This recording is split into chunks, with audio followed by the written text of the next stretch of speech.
Lep pozdrav, drage gledalke, dragi gledalci, poslušalke in poslušalci. Z mano je danes Nina Rajić Kranjac, režiserka s superlativi. Dober dan, Nina, pozdravljeni, dobrodošli v Ena podcastu. Dober dan, hvala za povabilo. Ena podcast s Suzano Lovec. Tako kot sem rekla, režiserka s številnimi nagradami, 2 Borštnikovi, Šeligova, Grand Prix na Bitefu v Beogradu, nagrada Jurislav Korenič v Sarajevu, študentska Prešernova in predtem fakultetna Prešernova. Vi ste letnik 91, ste režiserka, ki jo ne le slovenski, ampak mediji v širši regiji omenjajo superlativi, vodilni glas prihajajoče generacije ustvarjalcev, pravijo, in začela bom mogoče malce nenavadno. Ste kdaj vse to, nagrade, superlative, to pozornost medijev za vaše delo, način, kako pišemo o vas, to, da vas imamo za glas generacije, občutili tudi kot pritisk?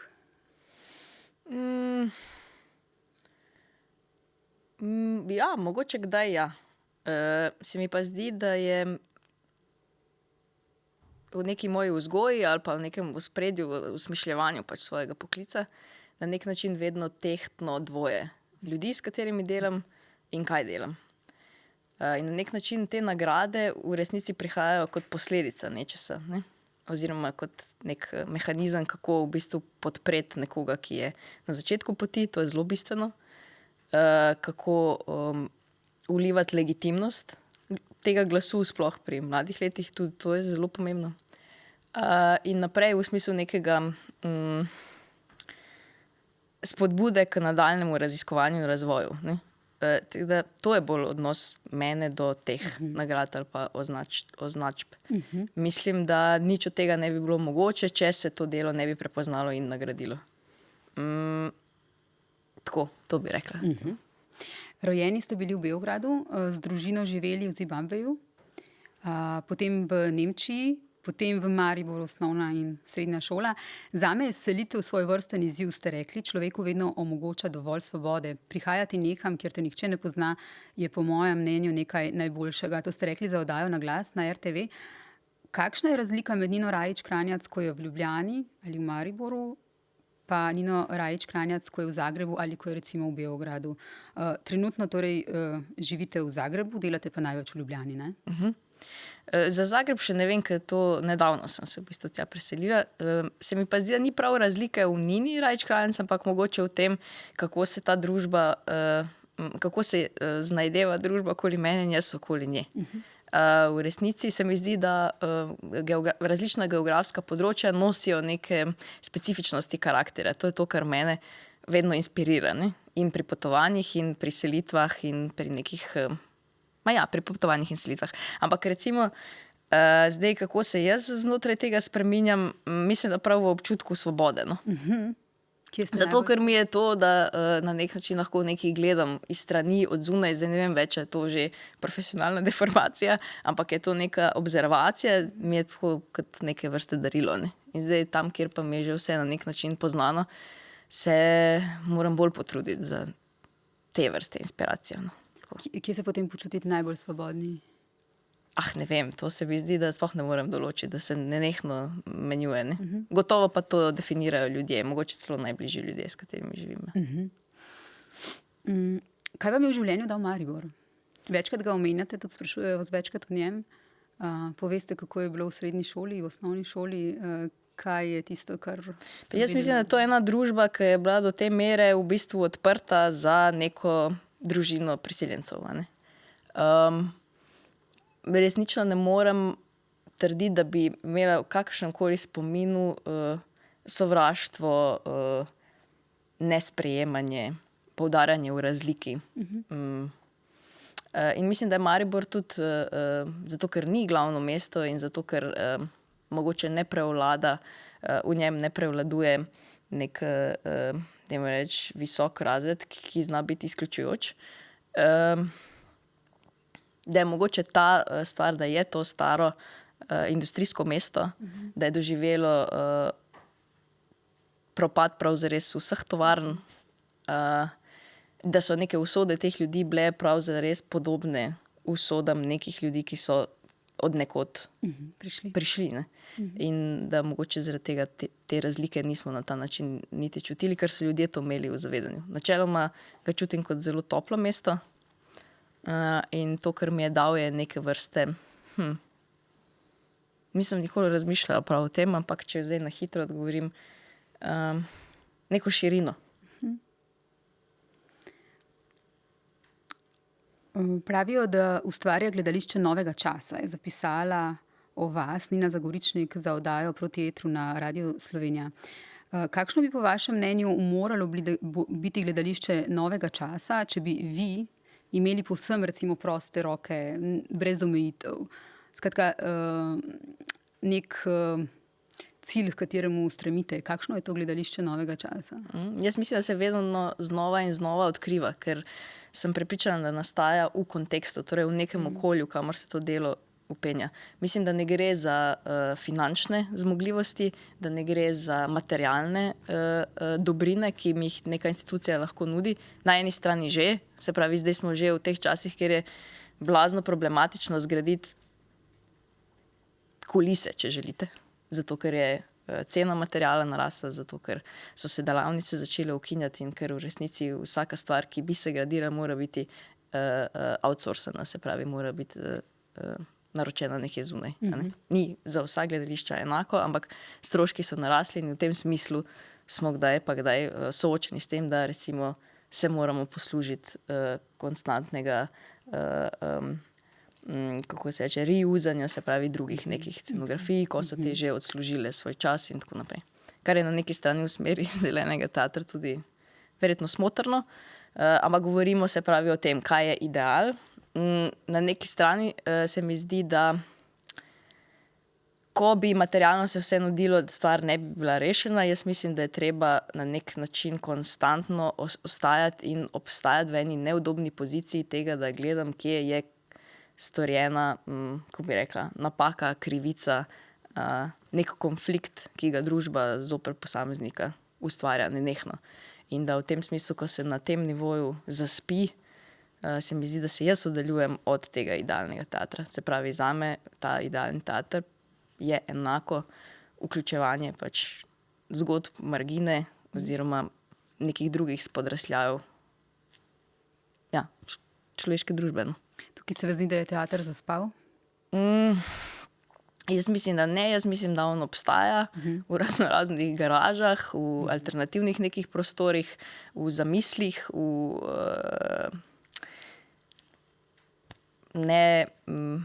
neuresničenih konceptov in tako naprej, da pa naša generacija nosi ogromno odgovornost v smislu sposobnosti pogajanja z umetniškimi vodjami, postavljanja svojih zahtev in neke vrste borbi. To se mi zdi, da je tudi odgovornost v bistvu nekega ustvarjalca. Da ne gre za to biti všečen in bati se, da ne boš dobil naslednjega projekta. Mislim, da če se podamo na to pot, lahko eno gledališko krajino uničimo v zelo kratkem času. Zakaj pa je stanje takšno, kot je? Zakaj mislite, da je ta borba vedno bolj potrebna oziroma, če vas prav razumem, da je treba premikati te meje? Hočem reči, zakaj se meje niso premikale zdaj? Če vas prav razumem, je to velika... So se, ne? So se? Se ravno zato.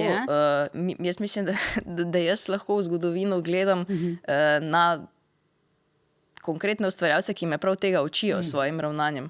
Mnogo njih je celo zapustilo Slovenijo, pa to počne nekje v tujini. Tako da absolutno je to že bilo in to se mi zdi, da je srčika teatra. Se pravi, zaradi tega neka stvar postane tudi relevantna, ker ljudje to prepoznajo. Na nek način se ne da zamižati. Ne? Mogoče je to tudi ena od esenc neke umetnosti, če hočete. Ta ne rabi biti vedno prijetna. Ker uperja nekam pač pogled, kamor se sicer umaknemo stran zaradi lastnega udobja in tako naprej. Ampak recimo, če ste me že vprašali, zakaj, mislim, da v eni sferi, veste, v smislu hiperprodukcije,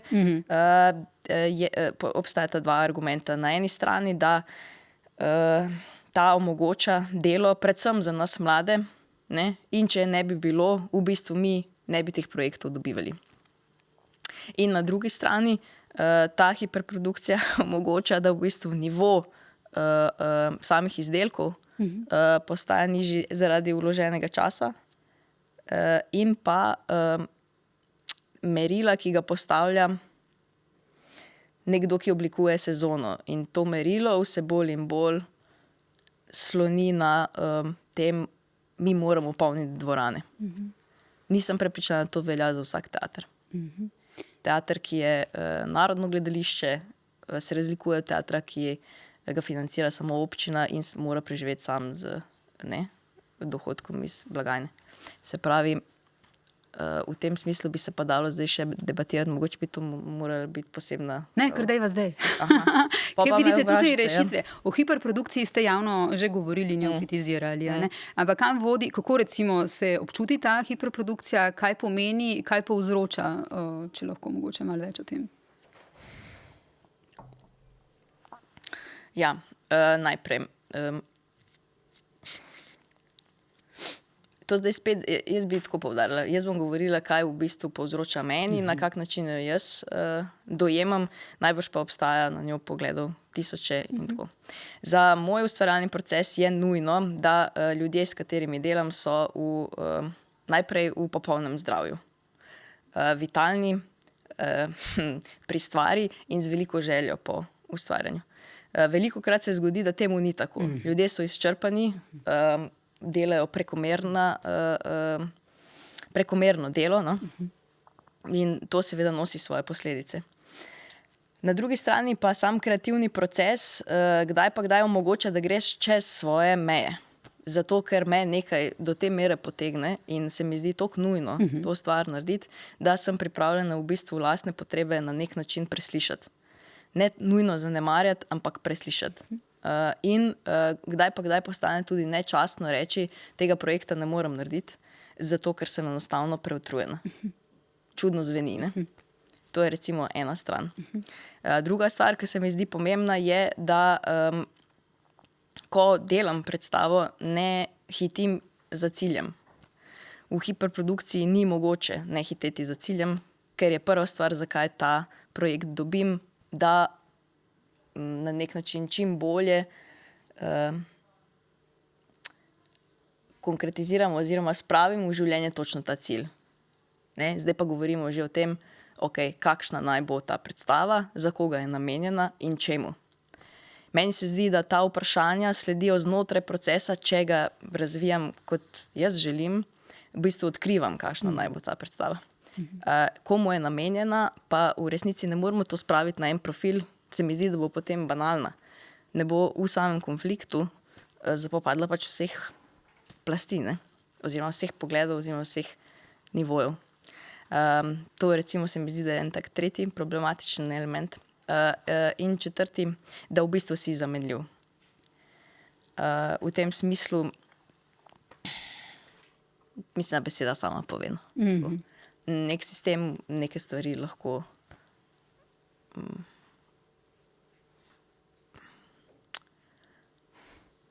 ne samo uniči, ampak se mi zdi prav razvrednoti vrednost nekega dela. O tem se veliko sprašujete, o posledicah hiperprodukcije, hočem reči sama pri sebi, kje boste delali naprej in tako naprej? Ja, vse.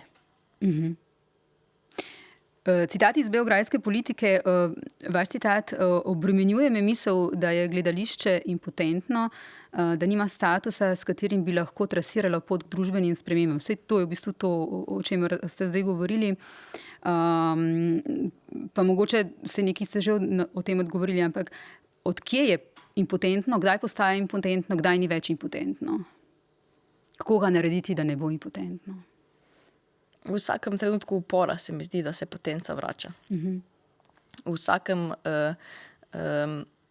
preupraševanju nečesa, kar smo že sprejeli in se na to navadili, se mi zdi, da postane radikalna.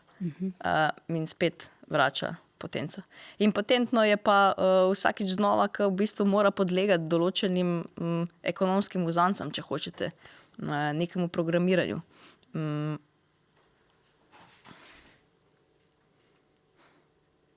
Ko je v spredju v resnici samo dobiček, nisem prepričana, da to publika ne vidi. jaz v bistvu občinstvu zelo zaupam. Ko gledam lastne predstave ali pa tuje predstave, je najbolj zanimivo gledati, kje pozornost v resnici pada. In pada prav tam, kjer ni v nič konkretnega ta stvar, ki jo gledam, vpeta.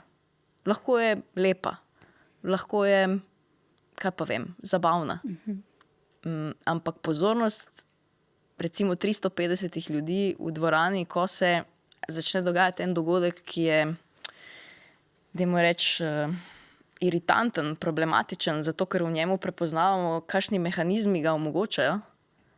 Jaz vam zagotavljam, da je pozornost jasna. A je prijetna? A je prijeten ta dogodek? Ne vem, nisem prepričana. Ampak debata kasneje, po predstavi, ki se sproža, je vedno bolj zanimiva ravno onstran teh kategorij prijetno, neprijetno. In v tem smislu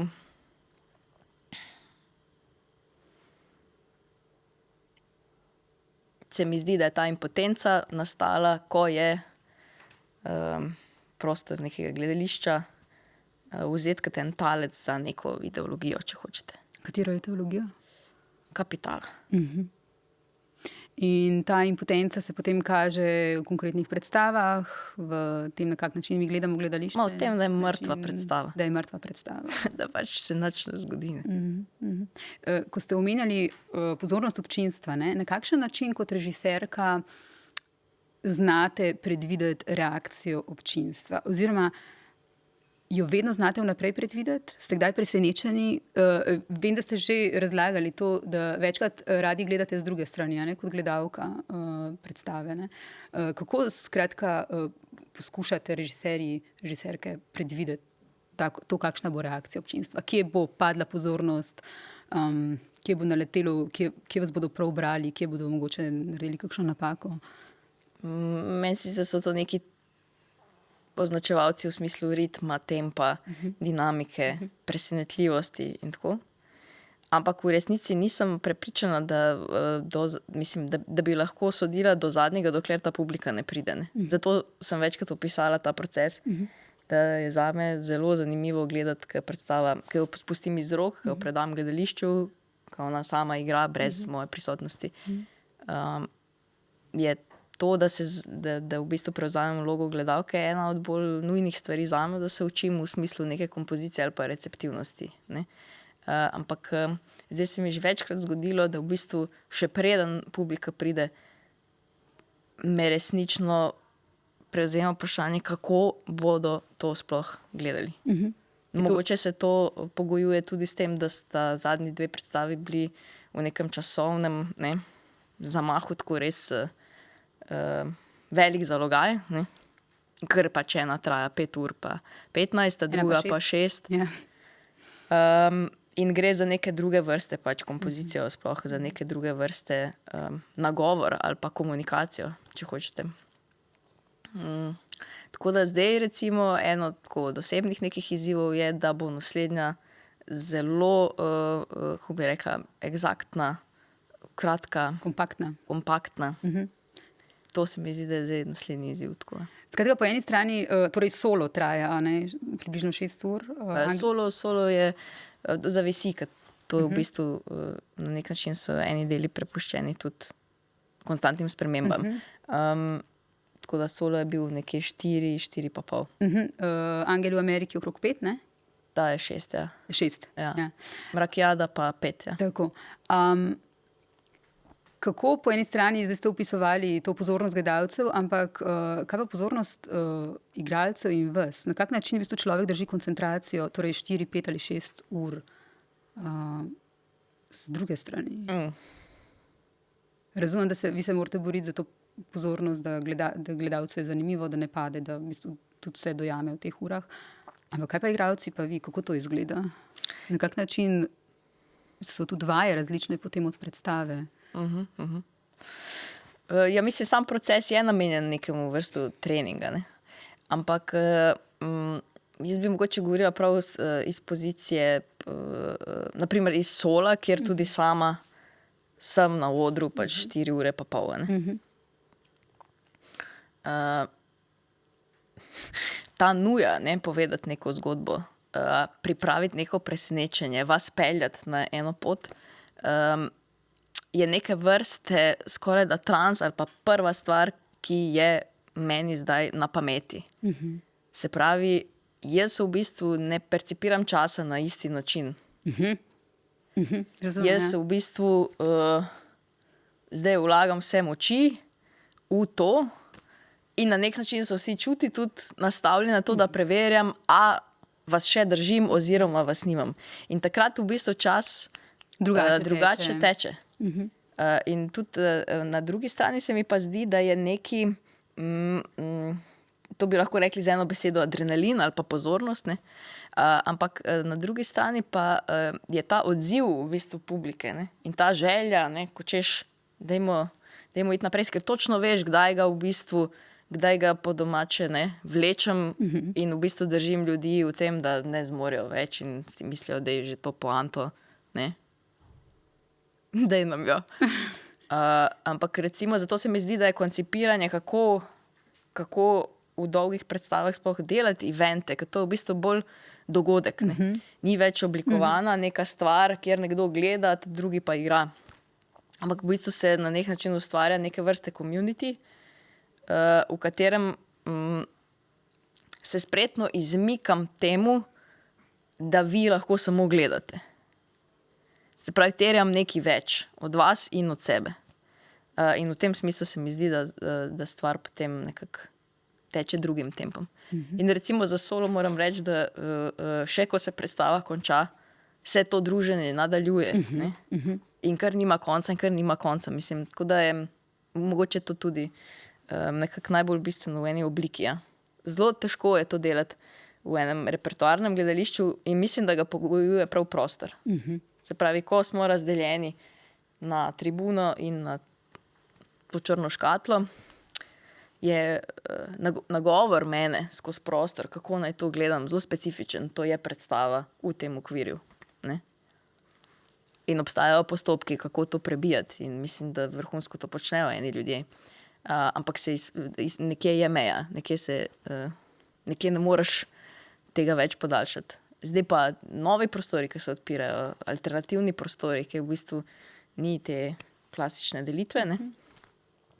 V bistvu moja vključenost na popolnoma drug način zahtevajo. Statusno tudi se pozicioniramo drugače. Te, ki gledamo in te, ki delamo.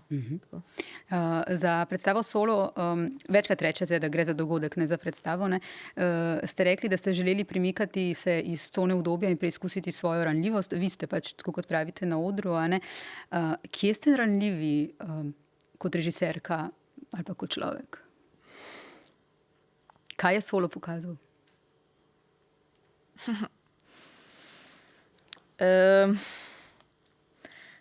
Mislim, da se ranljivost pojavi, ko se nastavi en zid, ki ga ne morem prebiti. Pri sebi, pri igralcih? Pri vsem. Kako to potem rešujete? Pri meji. Pri meji. Kako rešujem? Ja. To je nekak tema, no. Ja. Dela mogoče tudi. Mislim, da je to na nek način tudi super motivacija za naprej. Ampak je to neko premišljevanje ali pa kam se v bistvu umeščam, ko to doživim. Nekako nujno za to, da izberem, kaj bo naslednji material, s katerim se bom ukvarjala, kaj bo naslednja tema. Tukaj neke vrste popkovina, no. Do tega teatra. Ker v Mladini, ne, iz portreta v Mladini, pravite, solo raziskuje meje, ki definirajo poklic režiserja oziroma njegovo disciplinost, tam pa implicira njegovo samoto in nepotrebnost. Ko se režiser znajde brez ljudi, ki so zanj nujni, postane pojem brez funkcije, brez smisla, odvečen. To nas je zanimalo in tem smo se razigrali. Kaj je torej destilat režiserja, osnova, čista bit režije?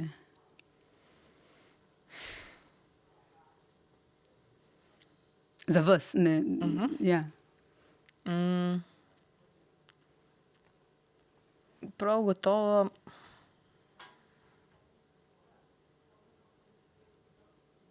komunikacija in nek poriv. Neka težka potreba po oblikovanju stališča. In soočanju. Rekli ste za Solo tudi, da je to tudi iz politike, citat, slovo od gledališča, pač kot nek premor, ne? Ko ste si ga mislili vzeti, in tudi veliko ljubavno pismo, torej veliko ljubezensko pismo. Kaj ste zapisali v to ljubezensko pismo gledališču? Ja, mislim, da je to res, jaz mislim še danes, no, da je to cela ta predstava. Ker tudi v samem slovesu, ne, obstaja način, kako bom šla, ne. Smešno je, ne, mislim, jaz sem 30 let sem bila takrat stara, zdaj jih imam 32. In v bistvu sem si nanudila en prostor, da odhajam po 90 letih dela, me razumete? Ja. In v smislu nekega skoka, kam jaz to potujem v tej predstavi, ne. Sem v enem trenutku stara tudi 90 let. Kaj v bistvu sama sebi sporočam, sama sebi kot gledalki, sama sebi kot, ne, tej punci, ki je šele vstopila v ta svet, sama sebi kot človeku, ustvarjalcu, ne. Na nek način čudno mi je to zdaj opisovati, mogoče bi bilo super, če bi lahko to predstavili še kdaj igrali, da bi se to videlo, ne, ampak kako bi rekla, poskušala sem v bistvu svoj problem postaviti ven, ga oblikovati v različne, dajmo reči, osebe, a ne, predvsem za to ekipo, s katero smo delali, se pravi Marko Mandić, Nataša Keser, Benjamin Krnetič. In v njej osnovati nek čuden prevod problema nepotrebnosti, problema zamenljivosti, ki pa je absolutno adaptiven na vse ljudi, ne glede na njihov poklic. Vse tako, da se lahko tudi jaz v bistvu... Ta vtis je na nek način očitno vtis te sedanjosti. In v tem se mi zdi, da se ljudje zelo hitro navežejo, ker koliko je govora o teatru, in o nekih kompromitiranosti znotraj njega, o nekih izzivih, ki ti jih postavlja, in na drugi strani, da te lahko in te bo vedno izpljunil, ker pač ne boš v neki resnici, ne. Zdaj pa lahko to imenujemo všečnost ali pa ne, karkoli, v resnici. Se mi zdi, da absolutno občutijo, mislim, vsaj glede na odzive, ne, ljudje okoli, ja. In potem v bistvu ta teater postaja samo medij, no? Nekaj skozi kaj ta tema teče, ne? Hkrati se pa začne dogajati ta teater, ki sem si ga želela, ki ga iščem. Kaj pa večjezičnost v več vaših predstavah, tudi v Angelih recimo, ne, so tudi drugi jeziki, ne slovenščina. Je to plus minus namerno dodano, slučajno, kaj lahko prinese, kaj lahko odnese? Ja. To sem jaz prebrala manifest Milo Rava, ne? In on je napisal, da vsaka relevantna predstava mora vključevati vsaj 3 jezike. In jaz to upoštevam. V gledališču vas zanima predvsem delo z igralci. Komunikacijo ste omenili danes, mislim, da že večkrat. Obožujete, pravite, slovenske igralce, pa tudi hrvaške, srbske, makedonske, bosanske. To so velikani, s katerimi sem rasla ob gledanju filmov. S kom radi delate in s kom bi še radi delali? Mandića večkrat omenjate. Čuti se ta kemija z dramaturgom Tiborjem Hrsom Pandurjem, ne? Tudi on zelo lepo o vas govori, vi o njem. Kdo pa so še igralke in igralci, dramaturgi, dramaturginje, s katerimi si mogoče še želite delati? Je to malo nehvaležno. Vem, ja, sem hodila reči. Tudi ni v mojem stilu, da bi jih rangirala. Ogromno jih je, no. Ja. In dejstvo je, da recimo, ko sem imela priložnost biti in delati v tujini z mojim mentorjem, Tomijem Janežičem, in spoznavala druge, dajmo reči, profile igralcev od severa pa vse dol do juga, se meni zdi, da so te naši igralci še vedno nekako največji, no. V razmišljanju, v tem, kako se postavijo v razmišljanju do teatra, v neki širini, pripadnosti, če hočete, temu teatru, ne meni osebno. Projektu. Temu, da v bistvu, ja, so sposobni vstopiti v projekte, ok, kaj je zdaj ta ideja, ki nas druži, kaj je zdaj ta predstava, ki ima za nastati. In ni to vezano v bistvu na to, da se bo meni neki, kako bi rekla, udinjalo ali pa nekako kar hierarhično upoštevalo. In to je neka zrelost, ki se mi zdi, da je posledica enega režijskega dela, večjih generacij, ene družbe, ki se je v tej gledališki krajini odločila, da teater postavi na eno zelo pomembno mesto v smislu vložka energije, premišljanja in da se to zdaj pozna, v bistvu. Da so rasli z enimi velikimi ljudmi in te veliki ljudje z njimi. Ne? Da je to v bistvu delo, ki sooblikuje drugega.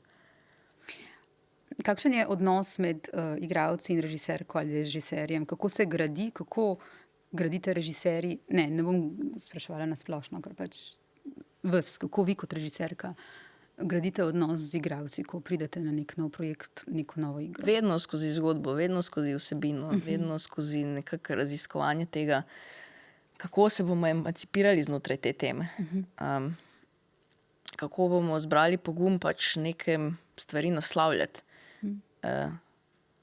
In kako jih razpostaviti, v bistvu, da postanejo konfliktne, to, kar je na nek način bistvo za ta teater. Meni se zdi super, če pridem kdaj v teater in gledam in ne vem,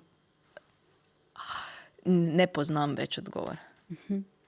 Se pravi, na nek način, ko se spravimo na neko pot, se mi zdi, da je želja na eni in na drugi strani, da se popolnoma potopimo in v bistvu zgubimo, kako bi rekla,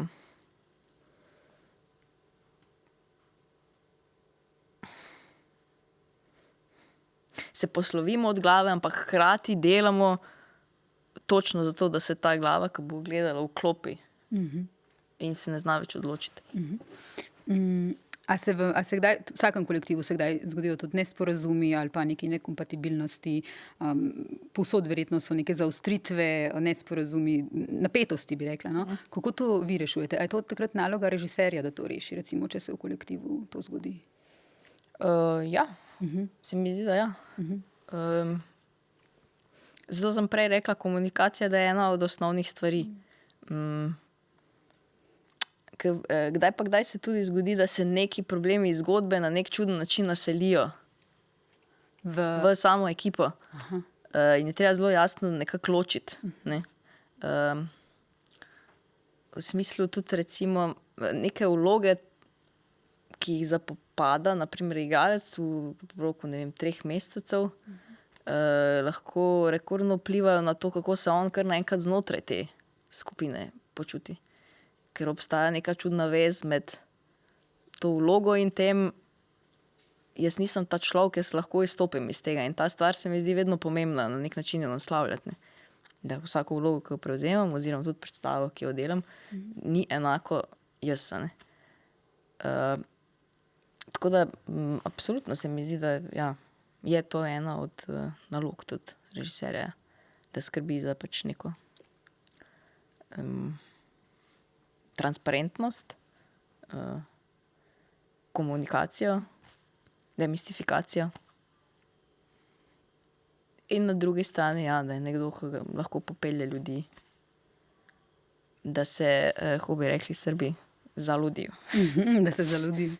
A ste kdaj naleteli pri tem, recimo pri neki težavi na tak problem, da ste naleteli na steno, da ni šlo naprej, ali z nekim igralcem, ali s kom drugim, da preprost ni šlo?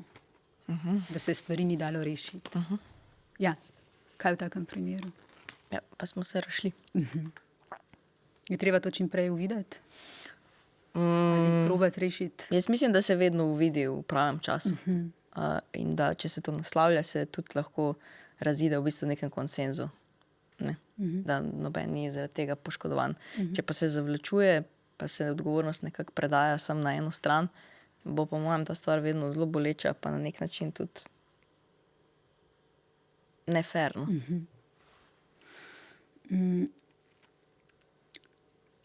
Kako pa prilagajate delo z igralci, glede na to, kdo je igralec? Zdaj, verjetno so pač tako različni, kot smo mi novinarji različni, uredniki različni, režiserji različni. A so tukaj pol drugačni pristopi, glede na to, kdo je igralec, ali pristopate kot režiserka do vsakega enako? Kakšna je tukaj metoda dela? Jaz zelo rada ločim privatno od osebnega. In v sami vsebini in kastu, ne, tam se mi zdi, da se začenja kreativno delo. Kako v bistvu nek lik voditi, ne pa te osebe konkretno. Ker se mi zdi, da sicer se lahko zelo hitro nekoga obsodi, ja, ta verjetno dela na ta in ta način in v bistvu neki na njega, kako bi rekla, projiciram, ni pa, mogoče pa sploh ni res, mogoče mu pa delam krivico. Ko se pokvarjam na nivoju zgodbe, pa na nivoju likov, pa kdo, kakšno pozicijo ali pa stališče zavzema, takrat pa stvar v bistvu postane ful bolj kreativna in me na nek način razbremeni mene, tega človeka in tega človeka njega samega. In to se mi je izkazalo nekako za najboljši način. Trenutno. Če bi mogoče po ta del pogovora potegnili črto, kaj bi rekli, da so glavne težave gledališča v Sloveniji? Ali pa to, kar vi dojemate kot težavo? Kje so nujne izboljšave, po vašem mnenju? Jaz bi rekla v javnem... Najprej v javnem prostoru.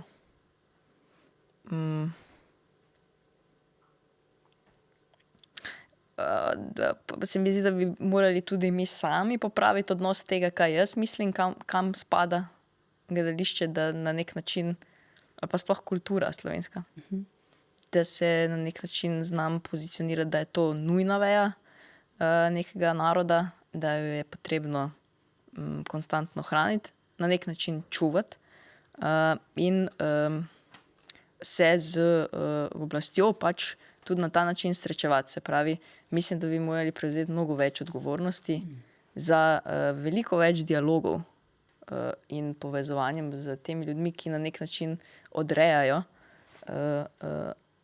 samo državno blagajno in ne, s tem ponos ali mesto, ne, v smislu, te kulture. V smislu, da se gledališče ne sme postavljati le v podrejen položaj?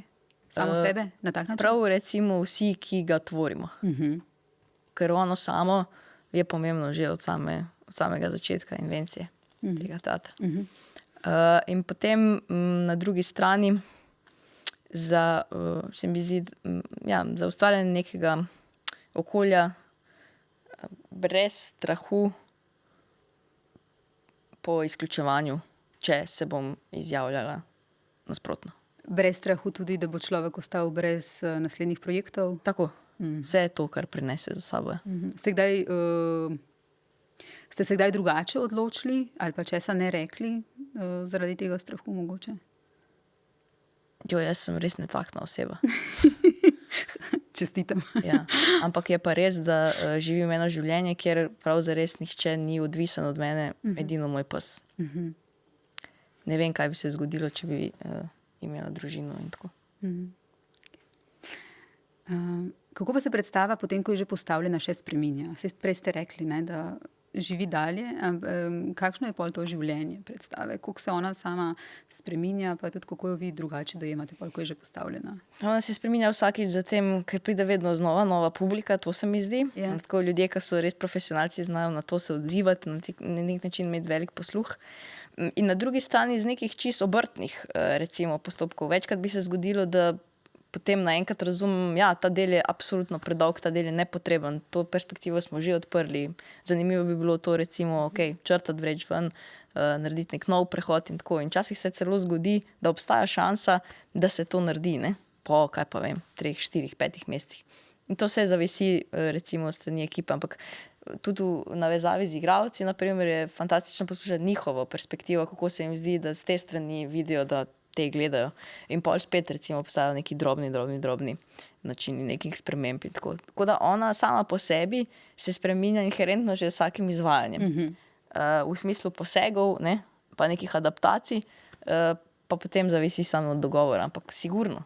In se mi zdi, da s časom neki problemi postanejo tudi manjši znotraj nje, niso več tako relevantni, pa se napihne en drug balon, ne, ki je prej slonil na nečem, čemer družba mogoče ni bila niti kaj preveč, kako bi rekla, pozorna. No?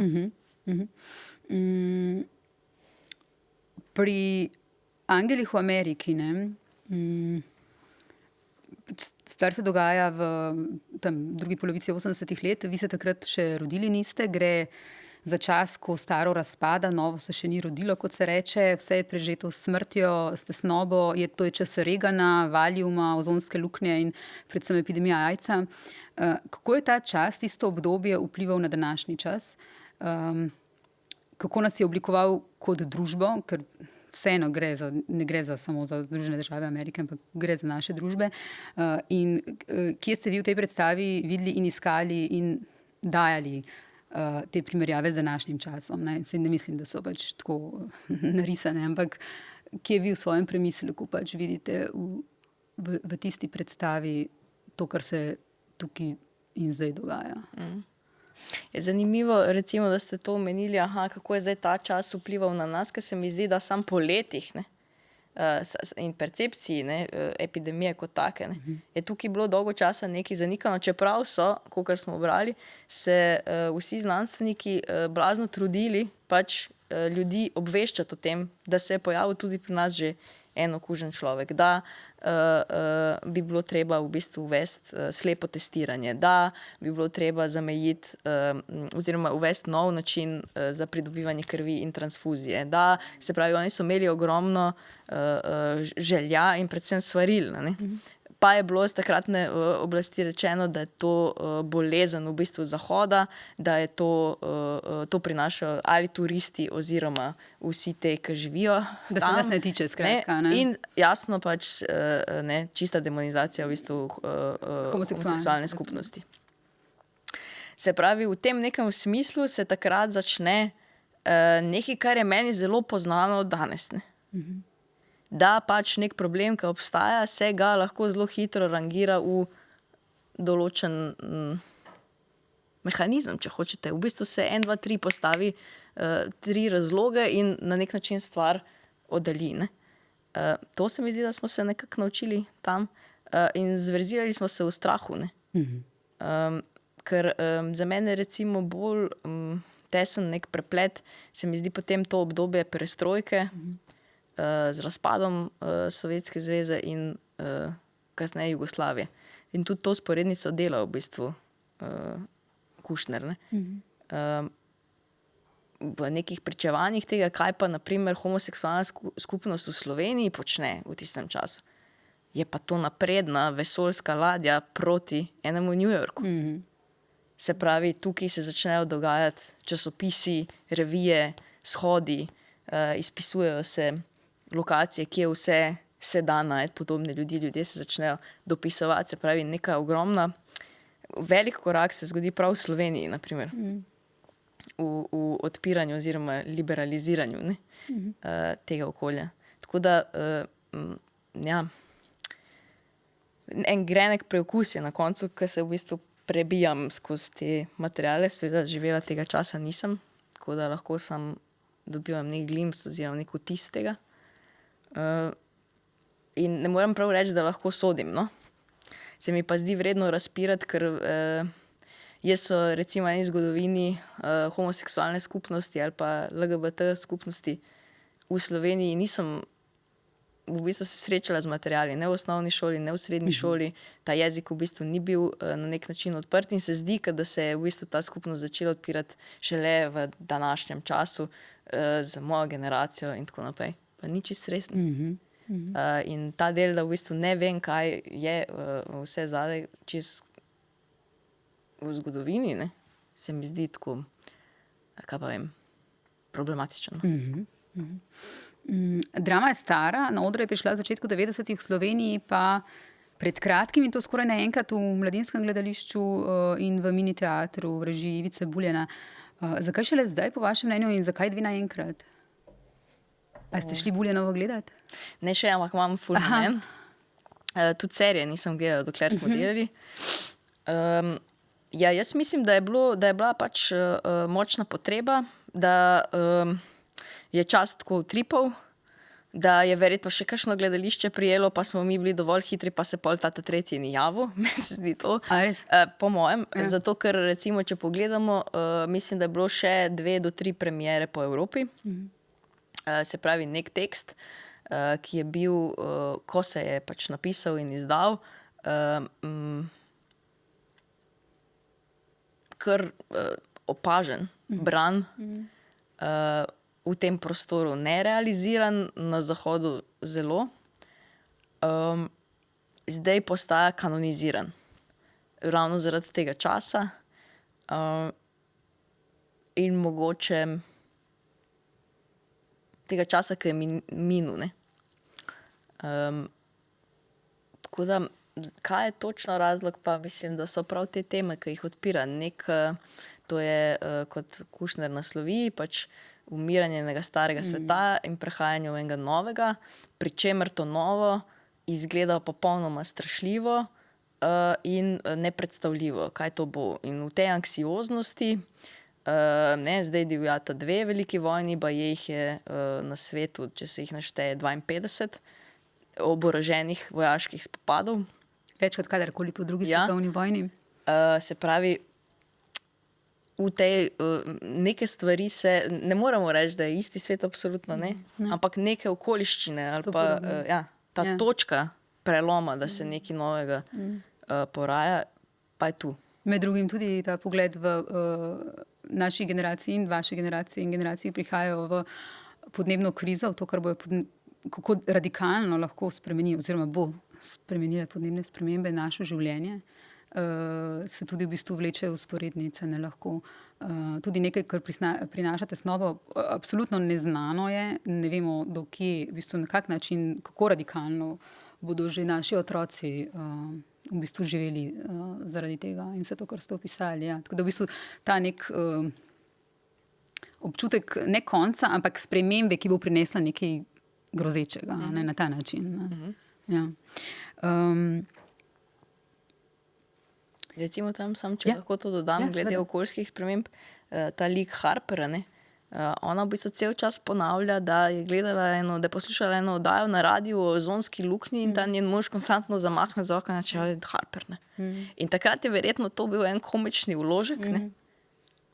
In zdaj recimo zato govorimo o tem času, zakaj ta tekst danes v bistvu množično najdeva svojo pot nazaj v teater. Ker v bistvu z enim odnosom, v samem vzdušju tega teksta, takoj zapopademo, da je to ameriški tekst že na nivoju pisave. Ker obstaja neke vrste humor, obstaja ena konstantna logoreja, obstaja en vtis, da vsak človek nekaj o tem svetu misli in ima za tem stališče in ima za tem v bistvu skoraj pa pol manifest že. In ker se prebija človek skozi to, se vidi, kakšna potreba teh ljudi je, da si ga osmislijo, da ga na nek način naredijo sebi sprejemljivega, da se prav v tem strahu, da se ga na nek način več ne bojijo, da se ga izognejo v tem velikem vprašanju, kaj to bo. In recimo gledati te ljudi iz 80-ih, kaj so takrat govorili, je mnogo bolj zanimivo, se mi zdi prav danes. Zato, ker v tem, da vidim ta 80-ta, hkrati pa ta AIDS, ki trka na vrata, žena s kosom in sploh ne vemo, kaj ta bolezen je. A ste mogoče gledali film o Nan Golding, Vsa ta lepota in prilivanje? Jaz sem ves čas v bistvu predstave razmišljala, tako so bile reminiscence v bistvu na njene fotografije, ne, in na to, kar v bistvu je v filmu opisano. O Gormačah ste rekli, na prvi vaji ste menda povedali, da vas najbolj vznemirja njihov mitski svet, dno dna razpoka znotraj trdnega sveta. Grmače so del nas, a so hkrati večje od nas vseh. Zajec pa mi nastavlja ogledalo in vabi k temu, da premislim, zakaj bi jih bilo vredno razumeti. Kaj lahko pa vzamemo mi, slovenska družba, iz tega zajčevega dela? Kako prerasti očeta. Kako prerasti očeta. Ja, Grmači so poseben svet, absolutno mitsko, ampak tam v bistvu to mitsko izhaja iz popolne revščine okolja, kjer v bistvu nikakršna infrastruktura ne obstaja. Se pravi, če mi to poezijo skonkretiziramo samo za voljo tega, da si vi predstavljate, kaj se tam zgodi, se pravi, to je ena ruralna vas, kjer je pač človeško oko pozabilo pogledati ali pa noga pozabila vstopiti. In znotraj te bede v bistvu ti štirje mladi posamezniki, ki si sami sebe kličejo deteljica, poskušajo v bistvu na nek način iz te bede izplavati. Problem pa je, da seveda oni tega ne morejo in zdaj, kam se to preseli, takoj na v bistvu nasilje drug proti drugemu, kjer edina vrednota, ki obstaja, kar pa v nekem kontrapunktu Zajc zelo dobro napiše, se pravi, ti ljudje še vedno verjamejo v to ljubezen na nek način, do drugega partnersko ljubezen ali pa širše, če hočete, se pojavi ta denar, In znotraj tega se mi zdi, da se zelo konkretno ponorčuje, ker seveda pripelje tudi do tega, da nekdo pade v jamo in ta svet je cel čas mitski svet in zavit v metafore, ampak v eni slovenski zgodovini v bistvu zelo hitro razumemo, da govori o klanju v bistvu brata proti bratu. Tako da, ja, kako prerasti očeta se mi pa zdi ena od mogoče celo bolj bistvenih stvari noter. Kdaj ste vedeli, Nina Rajić-Kranjac, da boste režiserka? Vi ste na konzervatoriju končali solo petje, ampak pravite, da to proti teatru nikoli ni bila realna opcija. Zakaj? Zato, ker nimam teh kapacitet. Ja. Za petje? Ja, pretežko. Solo petje je pretežko. Kolikrat pa pojete zdaj, recimo? Solo petje sploh več ne. Ne. Ne. Ste opustili? Ja, in tudi jaz mislim, da res, kot sem že večkrat ponovila, mene motivirajo ljudje. V smislu samodiscipline. Če ne vem, da bom v bistvu nekaj moral početi za nekoga drugega, jaz te samodiscipline take vrste nimam. In solo petje je na nek način osamljena veja v samem urjenju. Tesno je povezana tudi z telesom, z nego telesa, z konstantnimi odpovedovanji in tako. Se mi zdi res težka disciplina. Mislim, zame pretežka. Spoštujem vse, ki to zmorejo.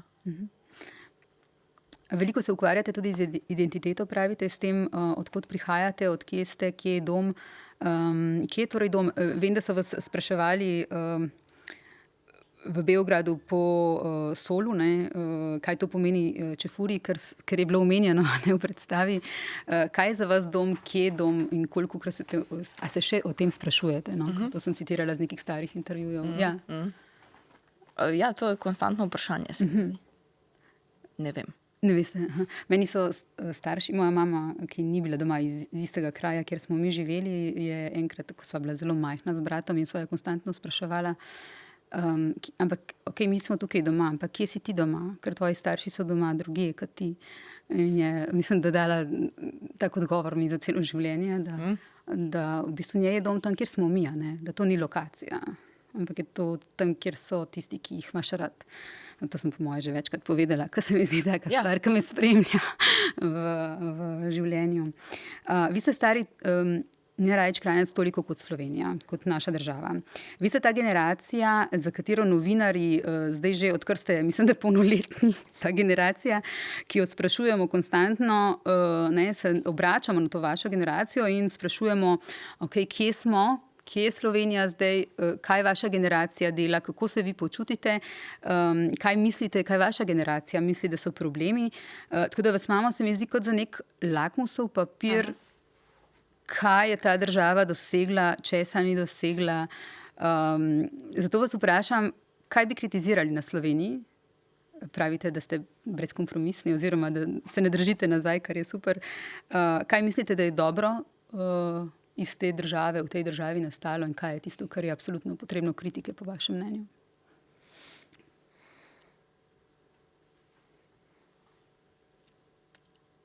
Mislim, da je ogromno dobrih stvari.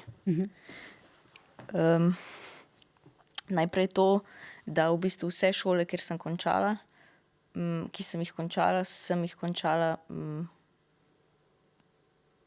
brez porabe denarja, na primer. Ta stvar je tako nekaj, Javno kar je šolstvo, skratka, nekaj za negovati, absoluten ja, in vlagati van. privilegij, nuja zavarovati. In tudi to, da v bistvu kadri, ki sem jih srečevala, ki so me poučevali, so v bistvu bili vrhunski. In to je treba varovati.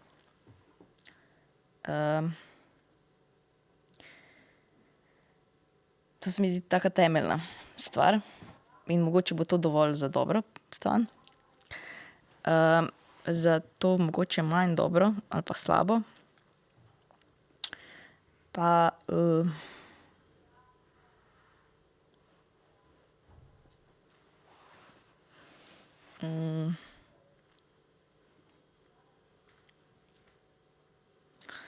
ja, da bo treba začeti udrihati po kompromitiranosti, se mi zdi. V kakšnem smislu? Da se mi zdi prav, da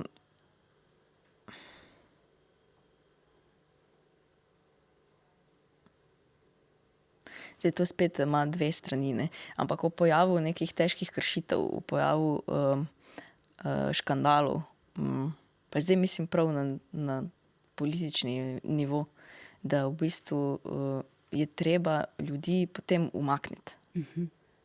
Jaz verjamem v to, da se vsak človek lahko spremeni in zato mora imeti svojo možnost. Ampak v nekem nenehnem ponavljanju istega mehanizma, pravzaprav, ki je že prepoznaven in to postaja del folklore na nek način, se mi zdi pa malo nedostojno. In spet se mi zdi, da je to na nek način odgovornost tudi nas, ne? Jaz mislim prav volivcev. Da v smislu neke politične odgovornosti moramo postati bolj zreli. In v smislu nekih zahtev prepoznavati tudi svoje dolžnosti. Okay. Da se na nek način ta stvar razume da se jo zlahka jemlje. Trenutno se lahko sprehodimo po različnih kontinentih in vidimo, kako nekdo lahko ugrabi državo. Kako hitro v bistvu neke stvari, ki jih imamo mi za samoumevne, v smislu mir, blaginja, javno šolstvo, javno zdravstvo, postajajo pravice žensk. Samo izpuhtijo. In ta del se mi zdi, da treba popraviti. Okay, hvala lepa. In da je to skratka dolžnost vseh nas, čutite pa, če vas prav razumem, tudi kot dolžnost vaše generacije. To. Ja. Ja. In pač nekih organov pregona. Okay. Najlepša hvala za pogovor, hvala, ker ste prišli, uspešno delo še naprej, z veseljem ga bomo spremljali. Hvala vam. Hvala tudi gledalkam in gledalcem, poslušalcem in poslušalkam. Eno kratko pavzo bomo naredili v NN podcastih, ampak kmalu bom spet z vami.